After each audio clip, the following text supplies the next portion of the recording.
En 2004, un tsunami dévastateur a frappé l'Asie du Sud-Est, détruisant tout sur son passage. Découvrons la véritable histoire d'une famille qui s'est retrouvée à l'épicentre de cette catastrophe. Henry et Maria, un couple marié, partent en vacances en Thaïlande avec leurs fils, Lucas, Thomas et Simon. Lorsque l'avion traverse une zone de turbulence, les personnages principaux sont un peu nerveux, mais finissent par atterrir en toute sécurité à l'aéroport. La famille s'installe dans un hôtel luxueux et admire la vue magnifique depuis leur chambre. Ils enfilent des vêtements plus légers, dînent sur la terrasse et lâchent des lanternes chinoises dans le ciel. Les protagonistes semblent vraiment heureux et s'endorment bientôt. Les protagonistes fêtent Noël ensemble. Henry et Maria réveillent leur fils et leur offrent des cadeaux. Ils passent la journée à se détendre sur la plage, à plonger et à explorer le monde sous-marin avec fascination. Une nouvelle journée commence. Les garçons jouent au tennis de table pendant que Henry et Maria se détendent sur des transats. Bientôt, Henry saute dans la piscine pour rejoindre ses fils cadets. Tout semble parfait. Mais soudain, Maria remarque que le vent se lève. Une page s'envole de son livre.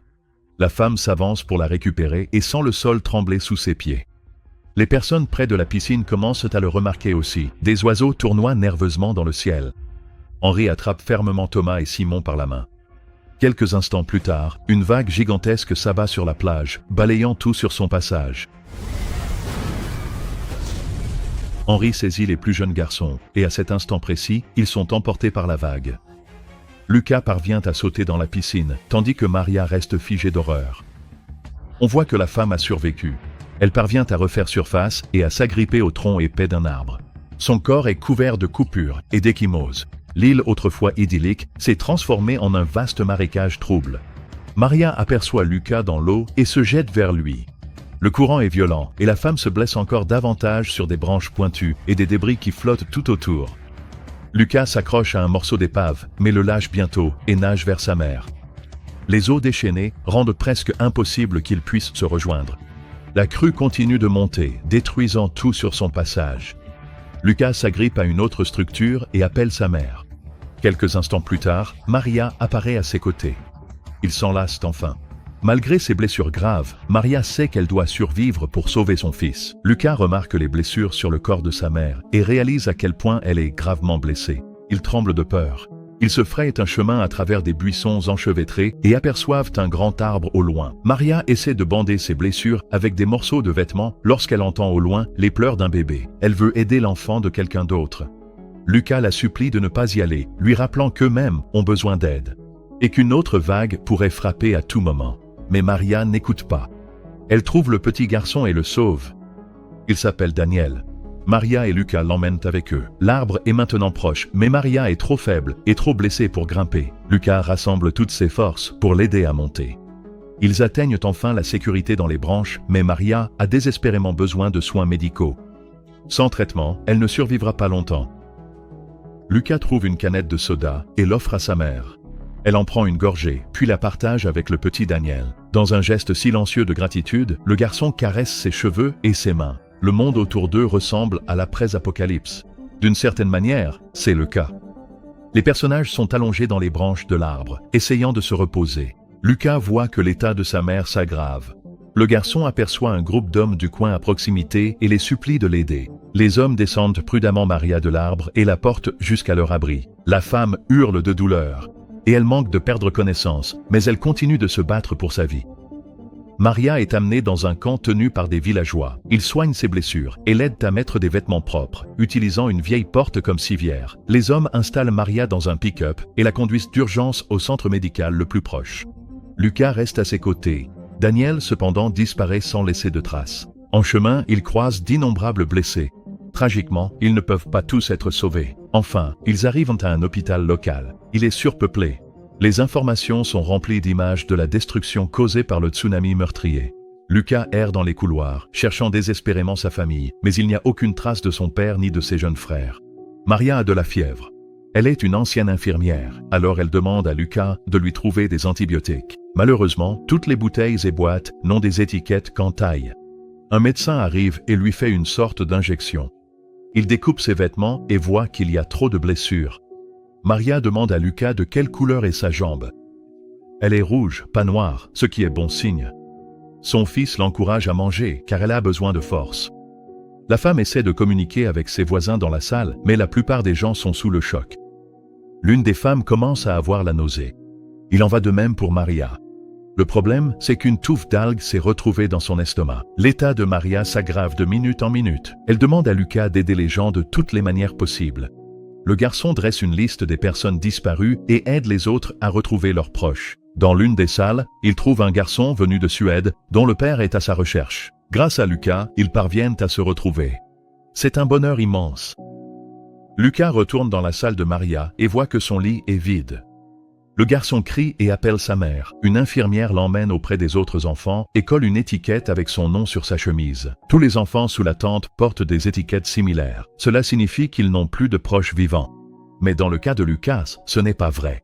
Henri et ses deux plus jeunes fils ont survécu. L'homme appelle Maria et Lucas, mais personne ne répond. Les survivants sont invités à monter sur le toit de l'hôtel et à attendre les secours. Henri est également blessé, mais pas aussi gravement que Maria. Il avoue à Thomas qu'il ne peut pas partir tant qu'il n'a pas retrouvé Maria et Lucas. L'homme a l'intention d'envoyer les enfants dans un endroit sûr et de continuer à chercher sa femme et son fils. Lorsqu'un transport d'évacuation arrive, il place Thomas et Simon dans l'une des voitures et demande à ses connaissances de veiller sur eux pendant qu'il poursuit les recherches. Malheureusement, tous ces efforts sont vains. L'épuisé Henri est emmené dans l'un des centres de secours. De nombreuses personnes ayant souffert du tsunami sont amenées dans cet endroit. L'un des hommes avoue en larmes qu'il a perdu sa femme et sa fille. Henri raconte aussi son histoire. Il a réussi à sauver ses fils cadets, mais sa femme et son fils aîné ont disparu sans laisser de traces. Henri prend un téléphone et appelle son père. L'homme sanglote et avoue qu'il ne parvient pas à retrouver Maria et Lucas. Puis, un autre survivant propose qu'ils cherchent avec Henri leurs proches disparus. Ils doivent visiter tous les abris et centres de secours. Thomas et Simon passent la nuit à la Belle Étoile. Heureusement, il y a des adultes autour d'eux et les garçons n'ont pas aussi peur. Lucas a le plus de mal tout seul. Soudain, une infirmière l'appelle. On lui montre des bijoux de femme et une montre et on lui demande s'il reconnaît ces objets. Le garçon est terriblement inquiet. Il n'arrive donc pas à se souvenir à qui appartiennent ces affaires. Lucas est ramené à l'hôpital. Il s'avère que Maria est allongée dans l'une des chambres, un masque à oxygène sur le visage. Elle est très malade, mais elle est en vie. L'infirmière explique à Lucas qu'ils ont accidentellement mélangé les dossiers médicaux de leurs patients dans la confusion et ont cru que sa mère était morte. Maria a subi une opération, mais elle avait perdu trop de sang. Pendant ce temps, Henri poursuit ses recherches. Il doit examiner des centaines de corps, mais Maria et Lucas ne sont pas parmi eux. Après avoir visité plusieurs centres de secours, Henri découvre que Simon et Thomas ont été séparés de ses amis et déplacés avec les autres enfants vers une destination inconnue. Lucas passe des heures au chevet de sa mère à l'hôpital. Soudain, il aperçoit Daniel, le même petit garçon qu'ils avaient sauvé juste après le tsunami. Lucas voit que le garçon a retrouvé son père. Il est sincèrement heureux pour Daniel, mais en même temps, il ne peut s'empêcher de ressentir un peu de jalousie, car il aimerait lui aussi être dans les bras de son père en ce moment. Maria demande de nouveau à Lucas de quelle couleur est sa jambe. Le garçon lui dit qu'elle est rouge, mais en réalité, sa jambe est devenue noire. Henri arrive dans un autre hôpital. On lui accorde 5 minutes pour chercher sa famille. Maria demande à Lucas de lui apporter de l'eau. Le garçon court à travers l'hôpital, sans savoir que son père s'y trouve aussi. Henri regarde à travers les fenêtres des salles d'hôpital, cherchant désespérément sa femme et son fils, mais la fenêtre à côté du lit de Maria est couverte de rideaux et l'homme ne la voit pas. Lucas aperçoit la silhouette de son père dans la cour de l'hôpital. Il essaye de le rattraper mais n'y parvient pas à temps. Pendant ce temps, le véhicule transportant Simon et Thomas s'arrête près du même hôpital pour que les garçons puissent aller aux toilettes. Henri monte à l'arrière de son pick-up. Les garçons retournent à leur propre véhicule. Lucas sort et crie fort « Papa !» Simon et Thomas entendent sa voix, sautent de la voiture et courent vers lui. Enfin, les frères sont de nouveau réunis. Henri entend aussi les cris de Lucas. Il court vers ses fils et les serre fort dans ses bras. Lucas conduit son père auprès de sa mère. Maria reconnaît à peine son mari et ses fils cadets. Elle croit qu'elle est morte et qu'elle est au paradis. Henri lui enlève son masque à oxygène et l'embrasse. Maria est emmenée au bloc opératoire pour une nouvelle intervention. Son mari et ses fils restent tout près, priant pour sa survie. Alors que Maria est placée sous anesthésie, elle revit une fois de plus le jour le plus terrifiant de sa vie. Maria se souvient d'avoir été engloutie par une vague immense, emportée par un torrent d'eau trouble, et d'avoir subi de graves blessures. Elle se rappelle qu'elle a failli ne pas remonter à la surface. Elle a survécu à ce qui lui a semblé être l'enfer. Et maintenant, elle doit survivre encore. L'opération est un succès. L'assurance organise un vol pour la famille vers Singapour pour des soins complémentaires. Maria doit être transportée sur une civière. Un avion médical spécial arrive pour les emmener. Avant le décollage, Lucas dit à sa mère que, pendant qu'il aidait des gens, il a vu le garçon qu'ils avaient sauvé de l'inondation. Le petit Daniel avait retrouvé son père. Maria sourit à travers ses larmes et serre son fils. La famille attache sa ceinture pour le vol. Lucas remarque l'étiquette avec son nom sur sa chemise. On voit le nom de quelqu'un d'autre sur le bras de Maria.